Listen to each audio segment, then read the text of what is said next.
네, 안녕하세요. 영화계 181화. 저는 진행의 허효식이고요. 예, 안녕하세요. 김정훈입니다. 네, 오늘 저희가 다룰 영화는 그랜드 부다페스트 호텔입니다. 작품 기본 정보부터 말씀드리겠습니다. 배급에는 폭스 서치라이트 피처스, 제작과 감독과 각본의 웨스 앤더슨, 촬영에는 로버트 요먼, 편집에는 바니 필링, 음악에는 알렉상드르 데스플라, 미술에는 애덤 스토카우젠.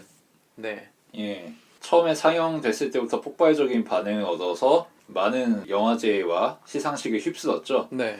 로튼 토마토에선 91%의 신선도에 8.4점의 평점을 받았고 타크리틱과 관객 스코어도 큰 차이는 없었습니다. 그리고 메타크리틱에서는 88점의 메타 스코어를 받았고 유저 스코어는 8.4점이었고요. 그러니까 대체적으로 다 비슷한 반응을 보였어요.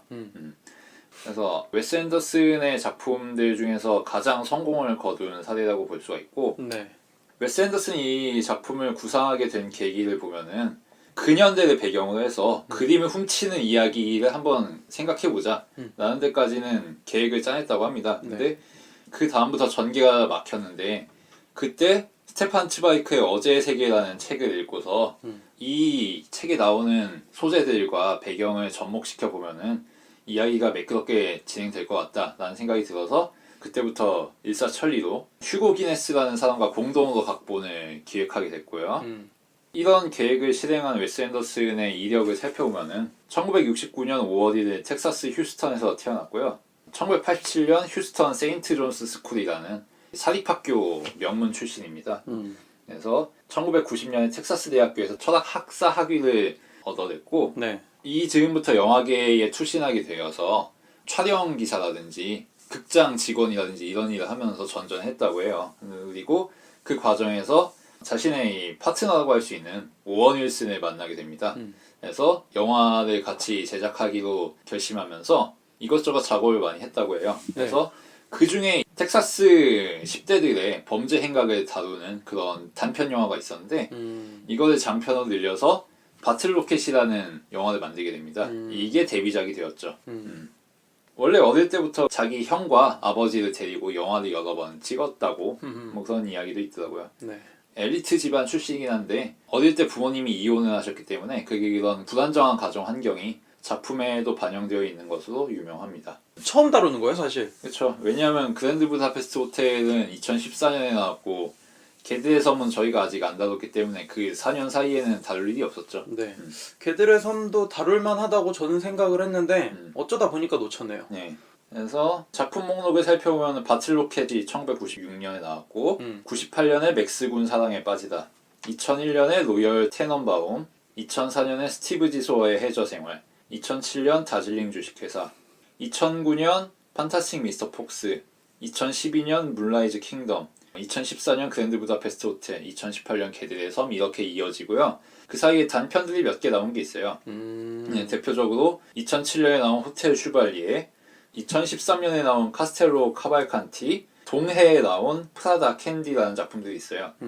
보면 다 1분에서 10분 사이의 작품들인데 웨스 앤더슨의 영상의 특징이 정적이고 꽉 짜여져 있고 압축적이고 회화적이잖아. 그런 특성들이 있기 때문에 단편들도 광고 보듯이 보는 맛이 있습니다. 짧은 시간 동안 강박적으로 짜여진 그런 웨스 앤더슨 세계가 느껴지고. 저는 사실 판타스틱 미스터 폭스를 스미스 군이 소개를 해줘서 같이 봤던 기억이 나고 그다음 문라이즈 킹덤도 굉장히 재밌게 봤던 기억이 납니다. 저는 최근에 나왔던 개들의 섬도 굉장히 흥미롭게 봤거든요. 그 웨스 앤더슨 작품들을 살펴보면 애니메이션이 몇 개 끼어 있죠.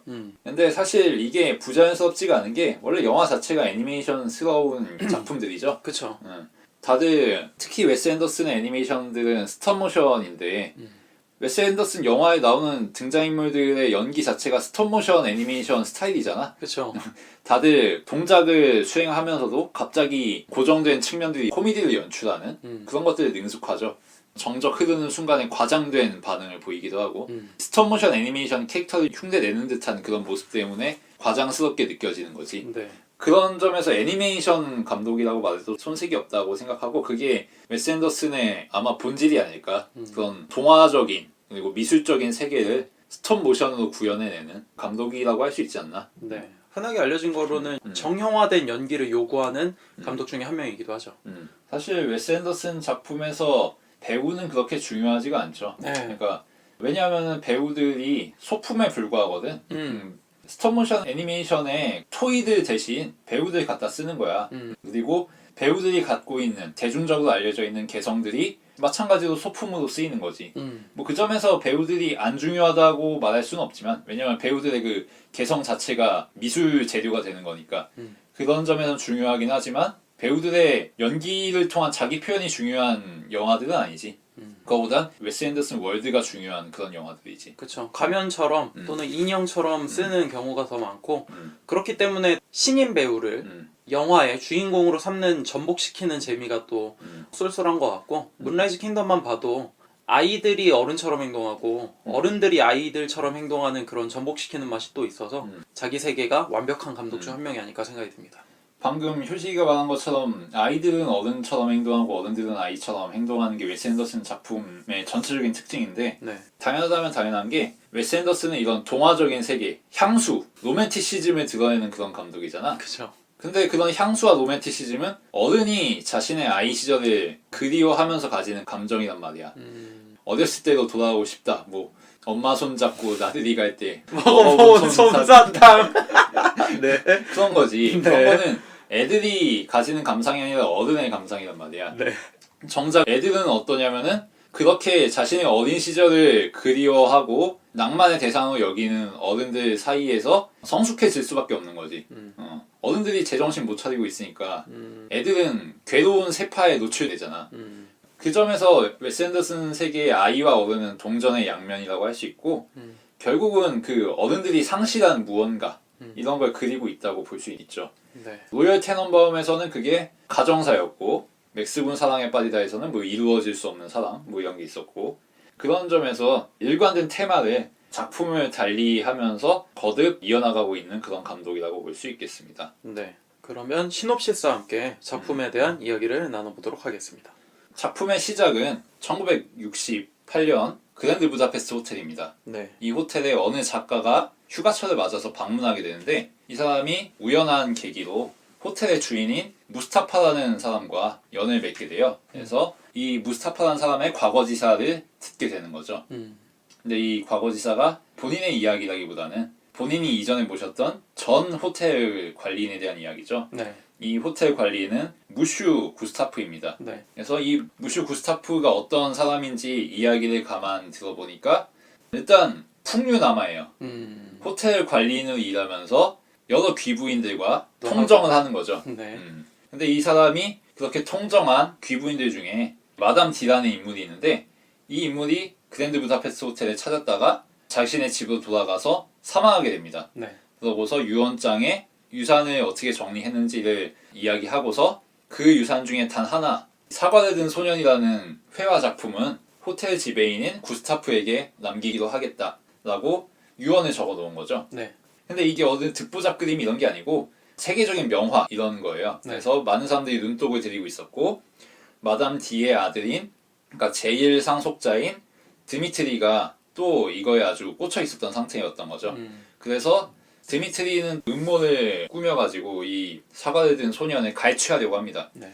그래서 구스타프는 선수를 쳐서 사과를 든 소년을 가지고 도망치죠. 네.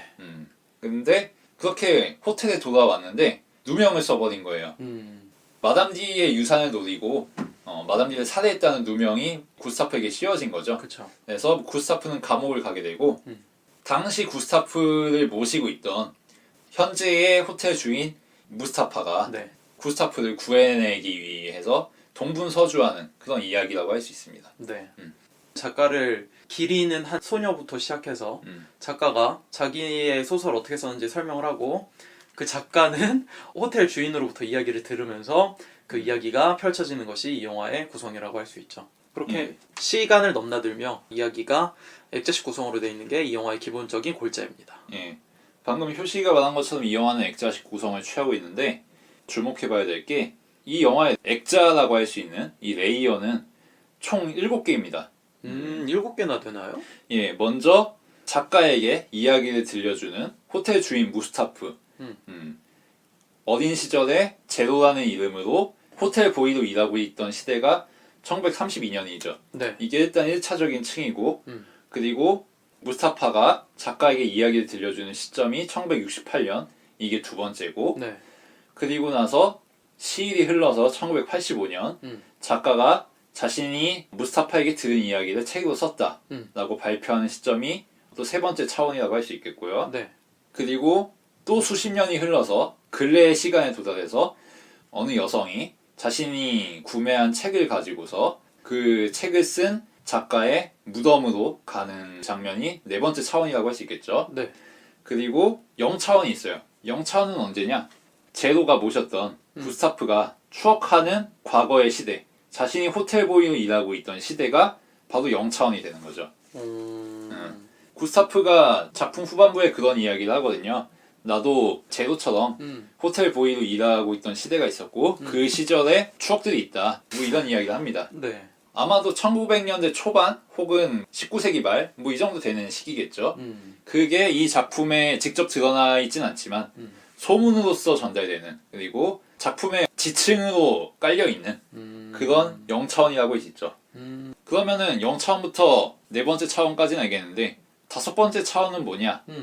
영화를 만든 웨스 앤더슨의 시점이죠. 그 영화의 시작점에서 여성 독자가 작가를 추모하는 그게 4차원이라면은 그거를 카메라로 바라보면서 이 전체 영화를 조망하고 관객들에게 이야기를 전달하고 있는 웨스 앤더슨의 시점이 다섯 번째 차원이 되는 거죠. 네. 예. 그럼 두 개나 남았네요. 여섯 번째, 일곱 번째. 아니죠. 0차원이 있으니까 0차원부터 5차원이니까 여기까지 6개지. 아. 그리고 일곱 번째 차원은 뭐냐? 네. 이 웨스 앤더슨의 이야기를 듣는 우리의 시점이죠. 그러니까 이게 어떻게 되는 거냐? 네. 구스타프는 자기의 선배들에게 과거의 이야기를 들었어.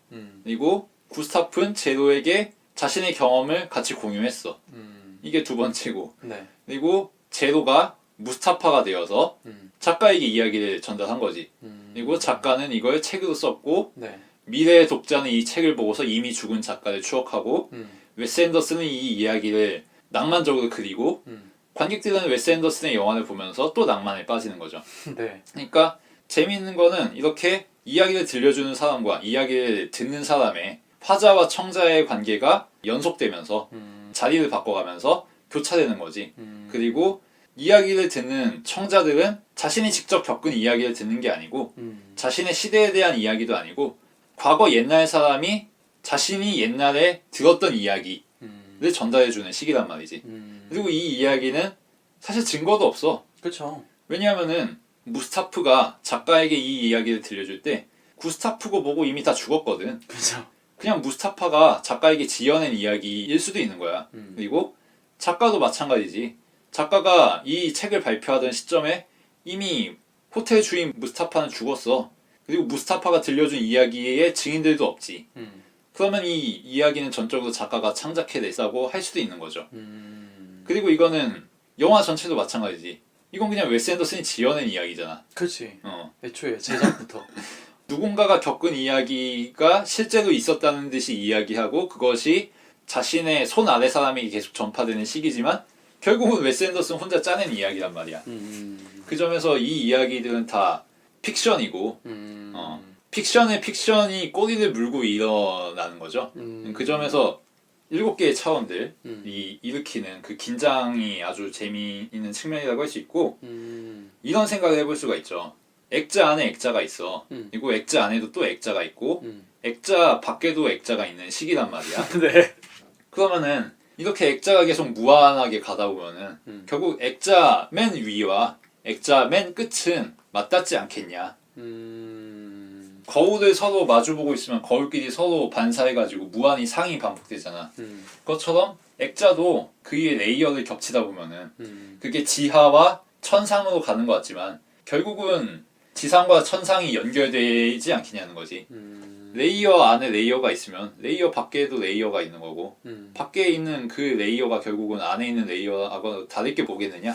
뭐 이런 이야기가 될 수 있는 거죠. 네. 한마디로 우리가 맨 위에서 이 작품을 바라보는 것 같지만 사실은 우리와 구스타프의 시점 그리고 구스타프가 겪은 어린 시절의 시점은 연결되는 거라는 이야기지.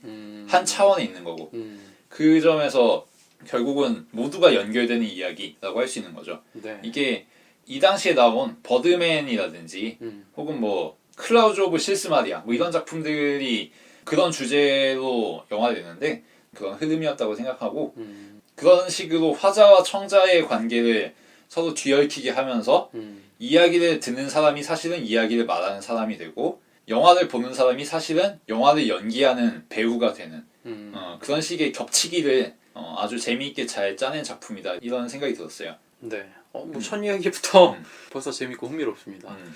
중간에 그런 씬이 하나 나와요. 음. 감옥에서 구스타프가 탈출을 하고 제로한테 야 자동차랑 뭐 향수랑 뭐 지갑이랑 코수염이랑 어디 갔니 하니까 그런 거 못 챙겼다고 했더니 엄청나게 욕을 해대죠. 그렇죠. 너 이민자 새끼 너 뭐 어쩌고 하면서 엄청 모욕적인 언행을 펼치죠. 그렇죠. 그러니까 구체적으로 말하면은 다른 거를 다 준비하지 못한 거, 심지어 은신처를 예비하지 못한 거, 그게 제일 중요하잖아. 그렇죠. 그것까지도 이해하는데 향수를 챙겨오지 않은 거에 대해서 아주 과격하게 화를 낸단 말이지. 네네네. 자기의 목숨보다 향수가 중요한 사람이란 말이지. 그렇죠. 이제 뭐 넌 고향이 어디길래 그런 얘기까지 나오니까 제로가 그런 이야기를 합니다. 전쟁 때문에 가족을 모두 잃어버렸고 집도 없는 고아나 마찬가지라는 식으로.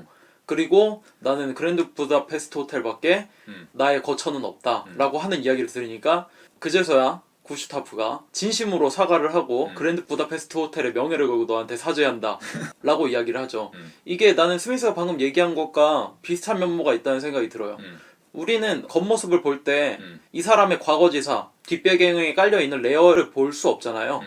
알려주지 않는 이상 알려준다고 해도 한번 자신의 필터링을 거쳐서 그 레이어를 살짝 보여줄 뿐이지 뒷배경으로 깔려있는 0차원의 레이어를 우리가 살펴볼 수 없잖아요. 그 0차원의 레이어를 우리가 살펴봤을 때 우리는 어떤 마음을 가질 수 있느냐, 이렇게 단순하게 모욕할 수 있느냐, 그런 이 사람의 심연, 그 사람의 시작, 그 사람의 0차원의 본연을 봤을 때는 이해할 수 없는 무언가를 이해할 수 있지 않을까. 그런 공감과 그런 것들을 잠깐의 시퀀스, 진짜 스쳐가는 시퀀스지만 그랜드 부다페스트 호텔의 마지막을 봤을 때 그냥 눈요기에서 너무나도 즐거운 영화였다라고만 할 수 없고 그 여운을 우리한테 갖는 것처럼 그런 생각이 좀 듭니다. 효식이의 말을 받아서 좀 더 이야기해보자면 사실 이 영화에는 진짜라고 할 만한 게 딱히 없죠. 사실 웨스 앤더슨이 묘사하는 이 그랜드 부다페스트 호텔의 세계는 다 모방된 거잖아. 그쵸. 뭐 예를 들어서 군인들이 입고 있는 군복이라든가 그랜드 부다페스트 호텔의 장식들이라든가 그 당시의 사회상이라든가 정치적인 사건의 전개라든가 이런 거 다 모조품이잖아 말하자면. 웨스 앤더슨이 지어낸 거지. 그리고 등장인물들의 행동도 그래요. 방금 말한 구스타프도 그렇지만 아주 속물적이잖아. 자기 목숨보다 향수가 더 중요한 사람이고 자신을 사랑하는 사람들이나 여자들보다 자신의 로망이 훨씬 중요한 사람이란 말이야. 그죠. 곧 죽어도 귀족이고 체면이 훨씬 중요한 사람이고 유럽인이죠. 아무것도 할 수 있는 능력이 없는데도 군인들한테 대대다가 총 맞아 죽는 새끼란 말이야. 그쵸. 허풍선이지 허풍선이. 근데 그럼에도 이 사람에게 매력이 있죠. 그럼에도라고 말하기보다는 그러하기에라고 말하는 게 맞겠지. 이 사람이 이런 허영심이라든가 자뻑, 자도취적인 그런 측면들, 그런 허위적인 측면에서 오히려 이 사람의 진면목이 발견된다는 거지. 방금 말한 것처럼 향수 때문에 자기의 보좌관을 타박하는 사람이지만 뜬금없이 등장하는 아주 자기적인 과거지사의 소개에도 감동받아서 사과를 하는 그런 사람이란 말이죠. 네. 그것도 호텔의 이름을 걸고서 그쵸. 자기가 뭐라고. 그렇죠. 자기가 호텔 주인도 아니잖아 막말. 네. 이런 거짓되지만 그 거짓됨 속에 비춰지는 이 사람의 어떤 낭만적인 진실들, 허위를 추구하기에 보이는 그 절박함들, 그런 진면목들이 오히려 더 솔직하게 다가오고 그런 거지. 그런 게 있잖아. 이건 정말 솔직하게 말하는 건데 라고 해서 나오는 이야기들보다는 우리가 보여주고 싶지 않은 모습을 안 보여주기 위해 위장을 한다든가 그럴 때 보이는 우리의 모습들이 더 진짜 백일 때가 많잖아. 아닌 척하는데 더 잘 보이고 뭐 그런 것들. 그런 것들이 이 영화의 인물들, 구스타프 같은 인물들에게 잘 보인다는 거죠.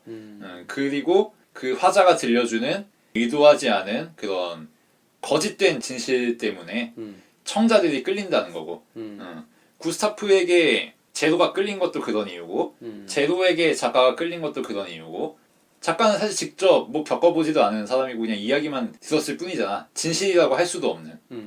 전적으로 픽션일 확률이 높은. 그럼에도 그 작가의 이야기를 읽고서 수십 년 뒤에 그 스토리에 매료돼가지고 무덤에 조문을 오는 사람이 있다는 거지. 그리고 이 거대한 구라를 지어낸 웨스 앤더슨의 영화를 보고서 낭만에 빠지는 사람들이 있고 그 사람들 나름대로 다 구스타프나 제로나 작가의 심정에 공감하게 되잖아. 그리고 작가의 무덤에 꽃을 바치는 여성에게 애틋한 마음을 품게 되는 거고 그 모두가 다 사실은 허위지만 사실에 근거하지 않은 것이고 다 모조품이지만 오히려 그 점에서 진실된 구석이 있다는 거지. 그저 남의 이야기를 전해 들었을 뿐이지만 남의 이야기에 감동했을 뿐이지만 뭐 그런 게 사실 영화고 예술이고 이야기고 네. 화자와 청자의 관계고 그런 거지. 구스타프의 어린 시절 경험이 진실되면 얼마나 진실되겠어. 제로만큼 위태위태한 그런 스토리를 겪진 않았을 거 아니야. 뭐 자기 주인 탈옥시켜봤겠어? 하지만 나름의 낭만의 시대가 되는 거고 그렇게 자신의 과거에 대해서 구스타프가 품는 감상이 관객들이 이 그랜드 부다페스트 호텔이라는 영화를 보고서 느끼는 감상과 크게 다를 건 없지 않겠냐는 거지. 그게 연속되는 거고 계속 중첩되는 거고. 네. 네. 그 스미스가 이야기한 진짜라는 거 그리고 솔직히 말하자면이라고 이야기했을 때 오히려 솔직하지 않는 모습들 그런 것들이 이 그랜드 부다페스트 호텔이라고 하는 공간과 이 로비보이와 구슈타프라고 하는 인물과 굉장히 잘 맞아떨어진다는 생각이 들었어요. 그 영화가 시작을 했을 때 호텔에서의 모습을 전반적으로 보여준 다음에 제로가 어떤 녀석인지에 대해서도 구슈타프의 입을 빌려서 이야기를 하죠. 자격증도 없는 놈이고 보니까 가족도 없어요. 고향도 없는 것 같아. 구라지 구라. 그래서 인간 자체가 증거가 없는 인간이야. 그냥 제로예요 말 그대로. 그러면은 넌 여기 왜 왔니? 라고 했더니 아니 그랜드 부다페스트 호텔의 로비보이를 마다할 사람이 어디 있습니까? 라고 하니까 그 말이 정답이라고 하지. 그러니까 구슈타프랑 제로의 공통점은 뭔진 모르겠지만 뭐 취향도 전혀 다른 것 같고 성격도 다른 것 같지만 그랜드 부다페스트 호텔의 가치를 서로 인정한다는 것만큼은 공감대가 있는 거지. 그치. 그래서 그랜드 부다페스트 호텔의 공간은 어떤 곳이냐? 직원들은 고생하는 곳이지. 로비는 너무나도 한없이 넓은데 직원들이 밥 먹는 공간은 4대3 비율의 화면비에 꽉 가득 찰 정도로 너무나도 좁고 깊은 곳에서 그냥 밥을 빨리 해쳐야 되는 공간이고 이 호텔의 지배인처럼 보여지는 구슈타프마저도 좁디 좁은 거의 감옥과 다를 바 없을 것 같은 직원이 사용하는 방에서 지내는 거지. 로비보이는 더더욱 그렇고 직원들은 이런 생활을 하는데 이런 공간에 찾아오는 인물들은 누구냐? 고객들은 누구냐? 다 허위의식이 있는 사람이고 어딘가 정체성을 두지 못하는 사람들이고 사치, 눈에 보이는 환상, 아름다움을 쫓는 사람들이 이 호텔에 머무는 것 같아. 내가 볼 땐. 마담 D라고 하는 인물도 그런 인물이었기 때문에 자신의 명화 중에 하나인 아주 가치가 높은 사과를 든 소년을 그냥 밤상대 정도였던 구슈타프한테 줄 정도면 이 공간을 찾는 인물들도 허무에 가득 찼던 사람들이고 진짜를 몰라서 가짜를 보고 진짜라고 여기는 구슈타프와 비슷한 사람들이 모여있는 곳이 결국 이 그랜드 부다페스트 호텔이다. 그치. 그렇기 때문에 이 공간에서 일하는 사람들이 왜 고객의 비밀을 숨겨야 하는지 그것을 발설하면 안 되는 건지 그런 이유는 너무나도 명백하다. 그것을 발설하는 순간 진짜라고 믿고 있던 이 그랜드 부다페스트 호텔의 가식들, 군더더기들이 모두 까발려지기 때문에 그런 비밀마저도 알려줘서는 안 되는 공간이 그랜드 부다페스트 호텔이다. 그러니까 사실 그 세상에 따지고 보면은 진짜라고 할 만한 게 없잖아. 이 웨스 앤더슨의 영화 자체가 아주 아동적인 영화들이잖아. 근데 애들하고 이야기를 하다 보면은 말문이 막힐 때가 많아요. 아, 그쵸. 애들은 끝이 없거든.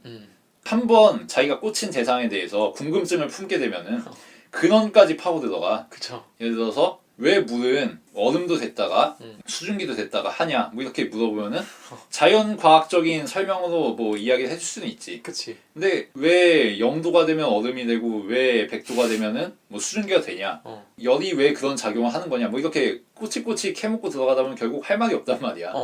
왜냐면은 세상에 원래 별게 없는 거거든. 법칙이 그냥 세워져 있고 그거의 근원적인 원리는 몰라. 그치. 왜 버터맛 쿠키는 버터맛이 나는지 이거에 대해서 이야기할 수가 없단 말이야. 결국은 버터는 버터니까라고 동어 반복을 하게 될 수밖에 없어. 그죠.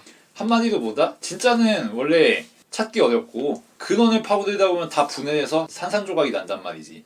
애들의 그 끝없는 질문처럼 웨스 앤더슨 영화에 아이들의 꼬장 부리는 것처럼. 그럼 뭐가 진짜냐? 정말 진짜는 없냐 하면은 마냥 그런 건 아니고 이 그랜드 부다페스트 호텔 같은 게 진짜라면 진짜라는 거지. 방금 효시가 얘기한 것처럼 이 호텔 자체가 그냥 모조품이고 허위야. 그리고 그 모조품 같은 군상들이 모인 공간인 거지. 근데 그럼에도 불구하고 이 공간은 나름의 현실성이 있고 진짜 배기인 구석이 있는 거지. 왜냐하면 이 모든 사람들이 끝내 파헤치다 보면 다 가짜가 되지만 그렇게 가짜가 되고 싶지 않은 마음, 무언가를 희구하는 마음 자체는 분명히 생생히 있는 거거든. 그렇게 가원적인 합의로 구성된 세계인 거고. 실체는 없지만 실체를 바라는 사람들의 소망이 모여서 만든 과자의 집 같은 거지. 그렇게 만들어진 호텔인 거고 영화인 거고. 그 점에서 영화가 가지는 테마와 정서와 레이어를 더 씌우는 방식들과 화자와 청자가 뒤바뀌는 그런 것들, 그리고 관객의 체험과 픽션 내 세계의 등장인물들의 체험이 그 교차하는 그런 것들, 그런 게 잘 맞아떨어졌다고 생각하고, 덧붙여보면 부다페스트라는 명칭 자체가 그렇지 헝가리의 수도잖아. 그쵸. 헝가리 하면은 이 영화의 주시대가 되는 1930년대 전간기에 격동을 겪었고 뭐 민족주의가 발흥을 했고 오스트리아 헝가리 제국이 해체가 됐다가 뭐 망했고 뭐 이런 이야기를 줄줄 덧붙일 수는 있어. 근데 이 하나하나의 과거의 팩트들이 중요한 게 아니란 거지. 어차피 그것들은 이 영화에서 소품으로서 가져왔을 뿐이고 정확한 팩트가 중요하지 않아. 주브라스카 공화국을 어디 가서 찾을 거야. 그런 데는 그냥 중동 유럽 어딘가에 익슴직한 그런 낭만적인 공간을 창조해냈을 뿐이지 실제 하는 공간이 아니라고. 그럼에도 불구하고 주브라스카 공화국도 그랜드 부다페스트 호텔도 어딘가 있음직하지. 왜냐하면 그게 있기를 바라는 사람들의 소망이 있기 때문에. 그게 사실은 사람들이 예술을 감상하는 이유이기도 한 거잖아. 그런 점에서 이 영화에 등장하는 이런저런 레퍼런스, 배경이 되는 시대, 역사적인 사실들 이런 것들은 그리 중요하지 않다. 그게 정말 중요한 거는 그것들을 모방해서 모자이크해서 창조적인 허구를 만들어낸 감독의 발상이고, 그렇게 창조적인 허구가 그럴듯하게 들리게 되면 그 자체로 진실이 되는 거다. 뭐 이런 이야기를 하고 싶네요. 네. 뭐 이야기를 좀 덧붙이자면 이 영화에서 가장 돋보이는 기법 중 하나는 미니어처 기법일 것 같아요. 그치. 스키 타는 스키 추격신이라든가. 네. 영화 처음 시작하자마자 그랜드 부다페스트 호텔의 모습을 보여주는 것 자체도 아 저거는 호텔 미니어처로 만들었네 라고 하는 것이 티가 날 정도로 진짜 호텔이 아니란 말이야 애초부터. 네. 그렇게 보여주죠. 저는 과거에 대한 회상? 환상이 담겨져 있는 동화적인 기법을 의도적으로 당연히 쓴 거라는 생각이 들고, 방금 스미스가 얘기한 진짜와 가짜에 대한 이야기. 그러니까 결국 이곳에는 진짜라고 믿고 싶어하는 가짜들이 모이는 곳인데 그런 사람들의 바램이 미니어처를 만들잖아요.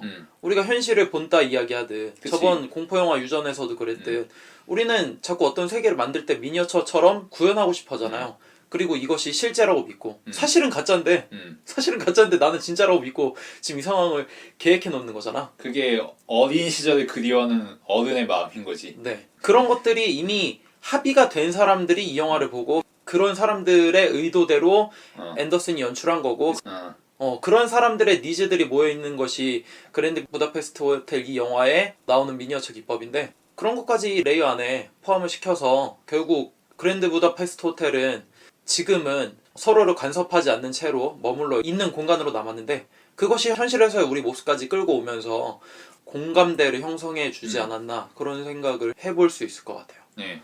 그러니까 방금 효시가 말한 게 적당한 게, 결국은 이야기가 반복되다 보면은 이야기가 이야기로서 재구실을 찾게 되는 순간에는 화자와 청자가 동일인이 된다는 거지. 예를 들자면 그런 거죠. 예수가 설교를 할 때 이런 이야기 흔히 하잖아요. 귀 있는 자 들을지어다. 이게 무슨 얘기냐면은 귀 없는 놈은 들을 필요 없어. 알아들을 놈들만 알아들어라. 이런 이야기란 말이야. 왜냐하면 어차피 내 이야기는 모든 사람이 이해할 수 있는 게 아니고 이 이야기의 맥락과 심경에 동조할 수 있는 사람만 이해할 수 있는 이야기라는 뜻이거든. 이 시점에서 화자가 말하는 바와 청자가 듣고 싶어하는 바가 일치하는 거지. 그렇게 화자와 청자가 일치되는 거고. 그럼 이 영화에 대해서 무슨 이야기를 할 수 있느냐? 결국은 맨 바깥에 있는 그러니까 웨스 앤더슨 영화를 보고 있는 우리 관객들과 그랜드 부다페스트 호텔의 가장 심층에 있는 구스타프의 과거 시절도 결국은 화자와 청자라는 연결고리가 반복되는 속에서 결국은 일치하게 된다는 거지. 동조대를 이루게 되고 뭐 마치 그런 거죠. 옛날에 방영했던 가족오락관 그런 프로그램 보면은 네. 고요 속의 외침이라고 해서 맨 앞에 있는 사람부터 맨 뒤에 있는 사람들까지 열을 늘어뜨린 다음에 헤드폰을 쓰고 이야기를 전달하는 게 있었죠. 그쵸. 당연히 이야기가 잘 전달이 안 돼요. 그쵸. 헤드폰 쓰고서 고함 치는데 그게 전달이 잘 되면은 이상한 거지. 그치. 그래서 열에 한 두세 번 정도나 맨 앞부터 맨 끝까지 주제어가 전달이 되지 대개의 경우는 실패한다고. 근데 만약에 성공한다면 그거는 결국은 모든 사람들이 이야기를 말하고 듣는 과정에서 일치했다는 이야기잖아. 이 영화도 마찬가지예요. 구스타프는 제로에게, 제로는 작가에게, 작가는 무덤 앞의 소녀에게, 그리고 웨스 앤더슨은 우리에게 고요 속의 외침을 하고 있어. 그리고 우리는 헤드폰 쓰고 그거 듣고 있고. 근데 어느 한 고리에서 이야기가 제대로 통용이 됐어. 그럼 그 다음 고리에서도 이야기가 제대로 전달될 가능성이 있는 거고.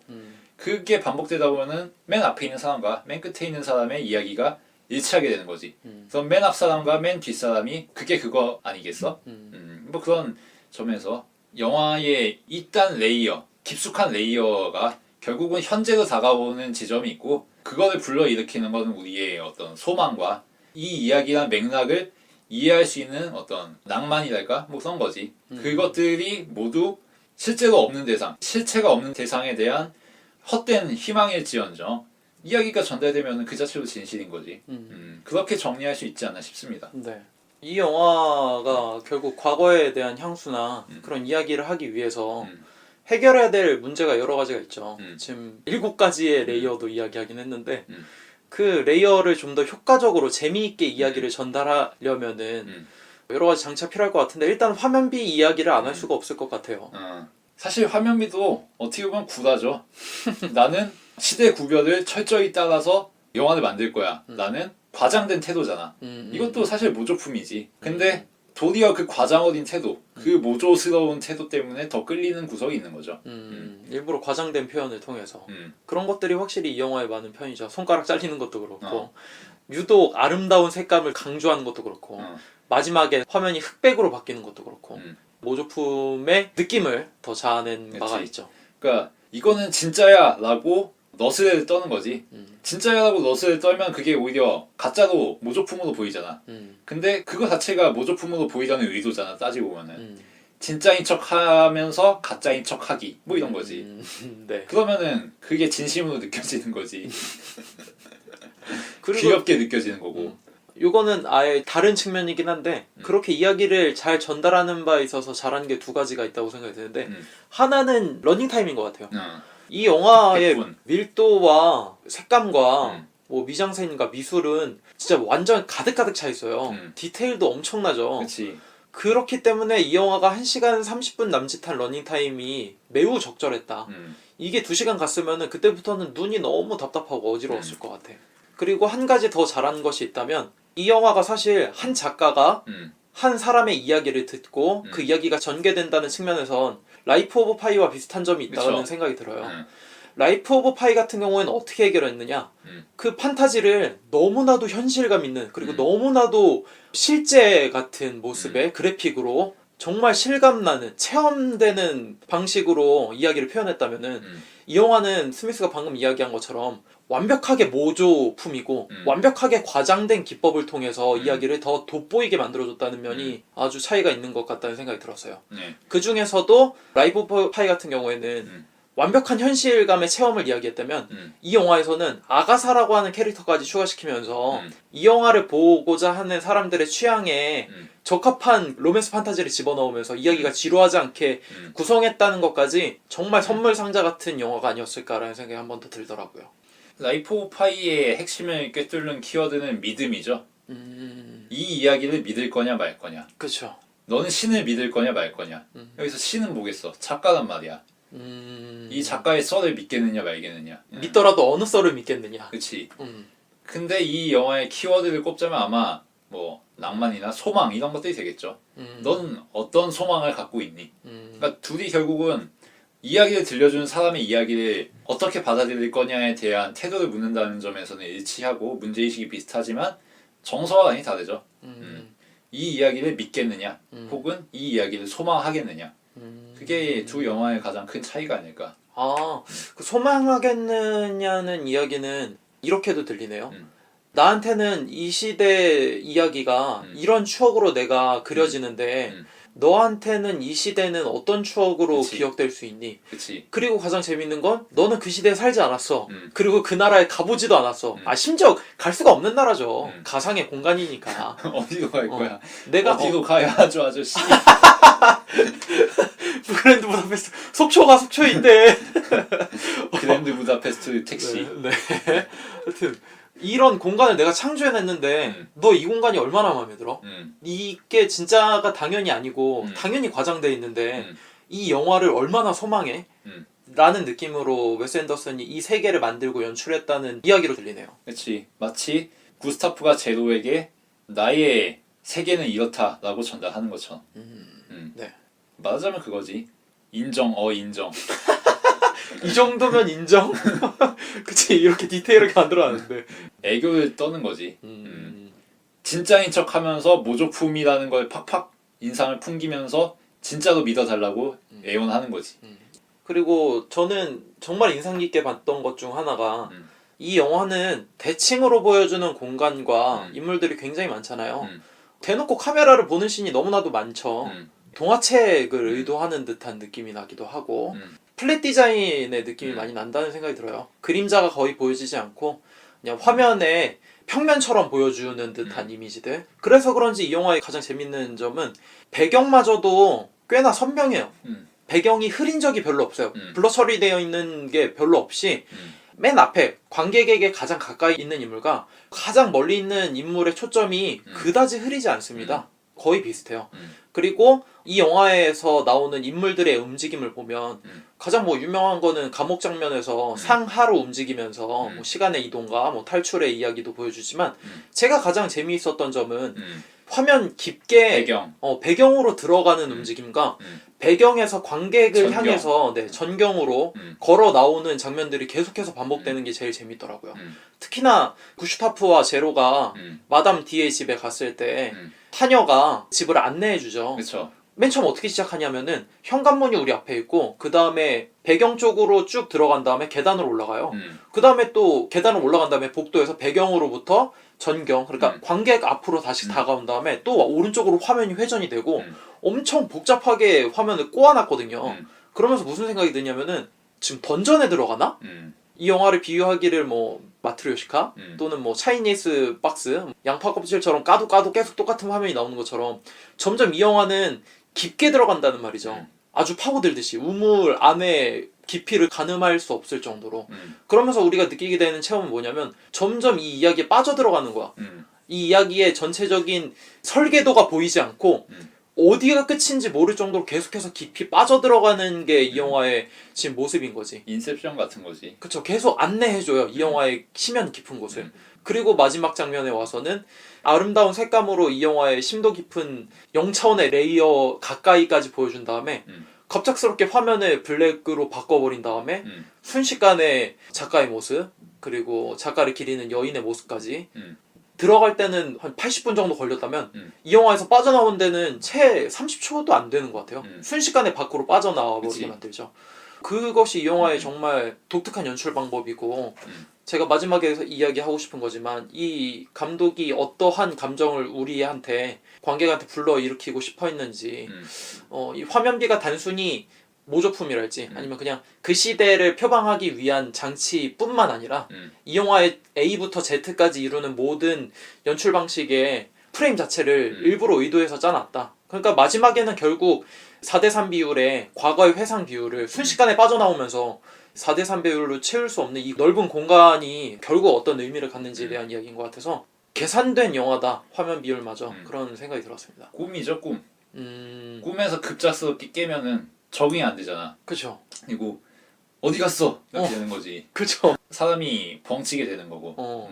그러면서 그 꿈의 기억을 더듬게 되죠. 바로 전날 꾼 꿈인데도 먼 옛날의 이야기처럼 그리워하게 되고 그런 정서도 의도했다고 생각하고 또 하나 꼽을 수 있는 건 인형극. 인형극. 웨스 앤더슨 자체가 인형극 작가에 가까운 사람이죠. 영화도 인형극 작가처럼 만들잖아. 근데 인형극 보면은 몇 가지 특징이 있는데 여기서 꼽고 싶은 건 두 가지예요. 일단 인형극은 정면에서 모든 이야기가 진행돼요. 아주 친절하게 이 인형극을 모두가 관람할 수 있도록 보여줍니다.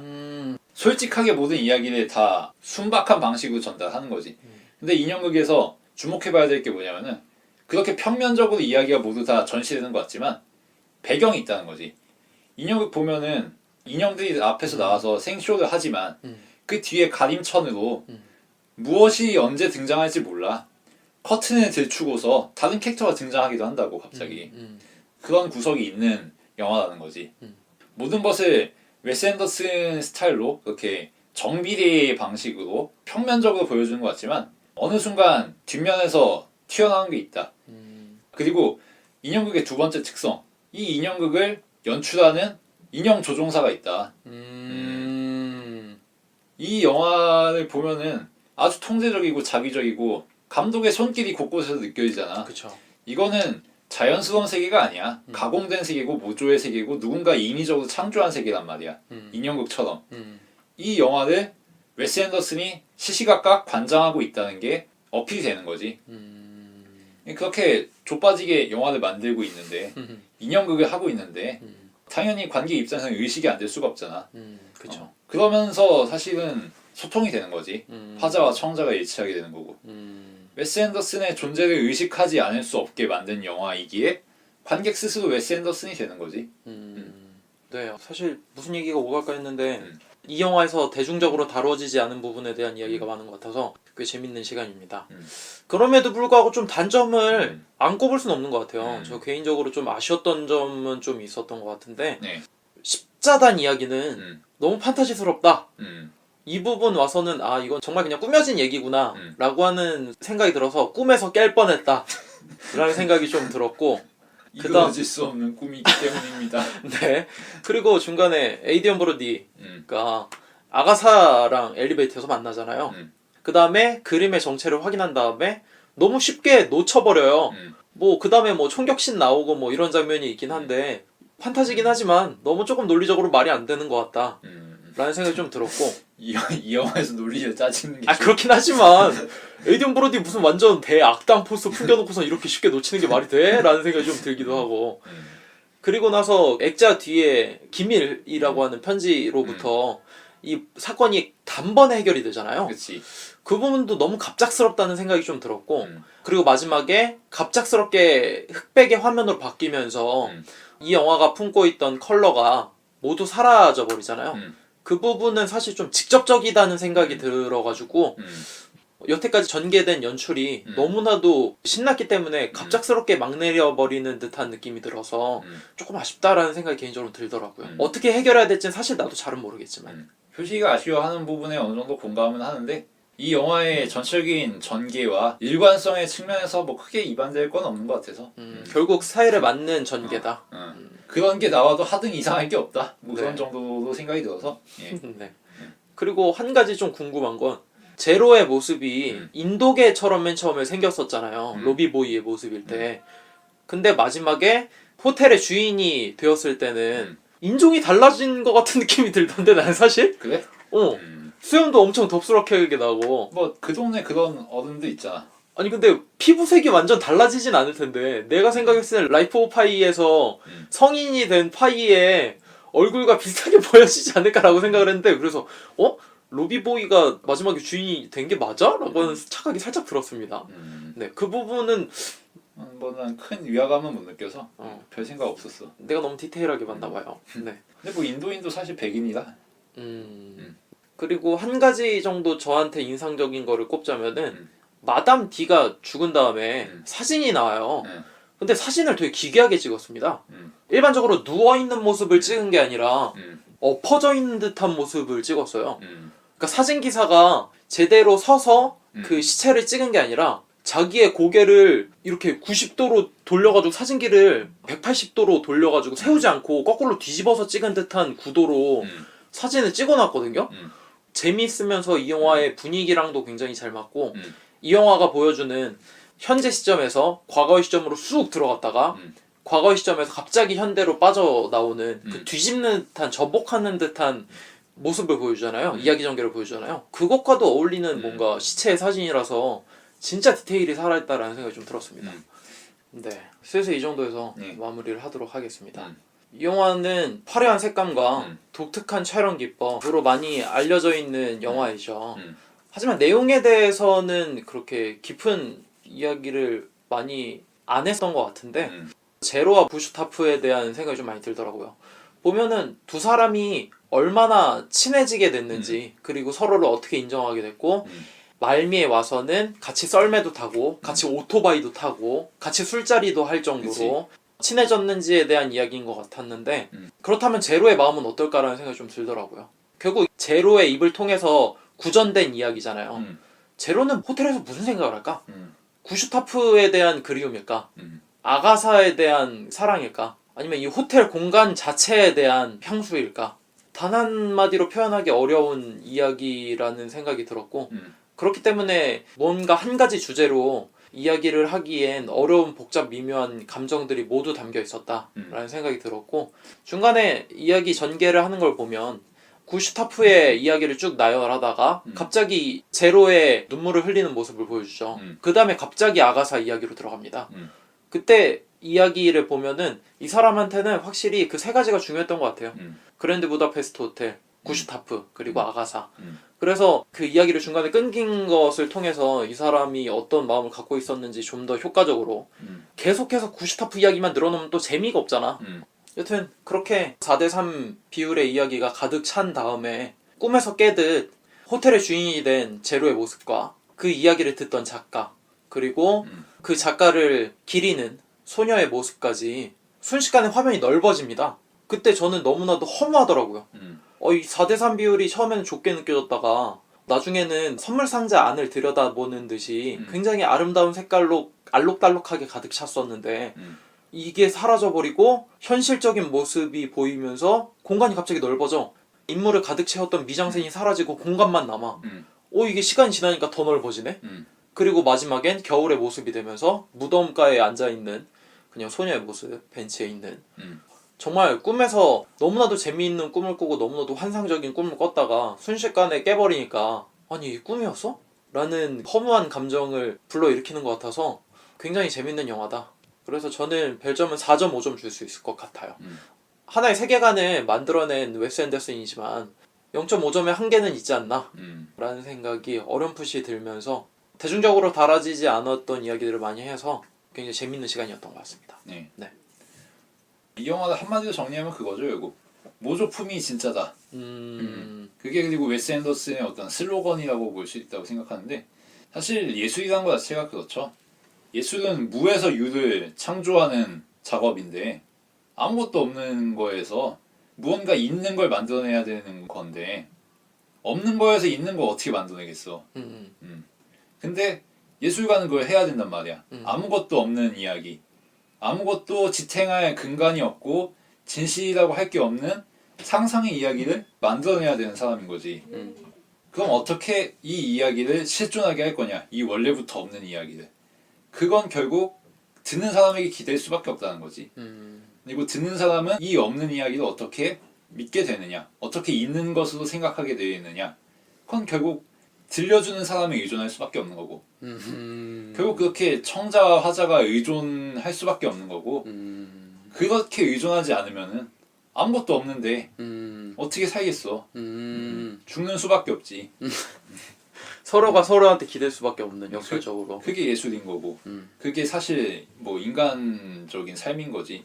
구스타프가 제로하고 같이 살려면은 제로는 구스타프의 구습을 이해해야 하고 구스타프는 제로의 제로성을 또 이해해야 된단 말이야. 근본 없는 새끼지만 의존할 수밖에 없어. 서로 비슷한 거지. 제로는 이 자신이 겪은 이야기지만 아무 증거가 있는 이야기를 어떻게 실존하게 하겠느냐. 작가에게 믿어달라고 호소할 수밖에 없단 말이야. 그리고 작가는 그 이야기를 어떻게 믿게 되느냐. 그 제로의 이야기에서 들려주는 낭만성, 과거에 대한 추억, 애상 이거에 전염돼서 제도가 갖고 있는 감정에 본인이 전염돼서 그 이야기를 또 남들에게 전파하게 되는 거지. 그리고 그 이야기를 소설로 내고 그 소설을 읽은 독자들이 또 그 감정에 전염이 되는 거고 전염이 되는 거지. 네. 그런 식으로 존재할 수밖에 없는 게 예술이고 인간의 원래 삶이라는 게 그렇고 이야기를 듣는 사람과 이야기를 하는 사람이 그렇게 서로 삶의 증거가 되는 거다 라고 정리할 수 있을 것 같네요. 그러기에 모조품이 진짜인 거지. 예, 그게 그리고 웨스 앤더슨이고. 그래서 평점은 4점 주고 싶고요. 네. 예. 그쵸. 모두가 좀비면 감염시킬 사람이 없죠. 네. 네, 저희 오늘 다룬 영화 그랜드 부다페스트 호텔이었고 다음 시간에 2주 뒤에 찾아뵙도록 하겠습니다. 들어오셔서 감사합니다.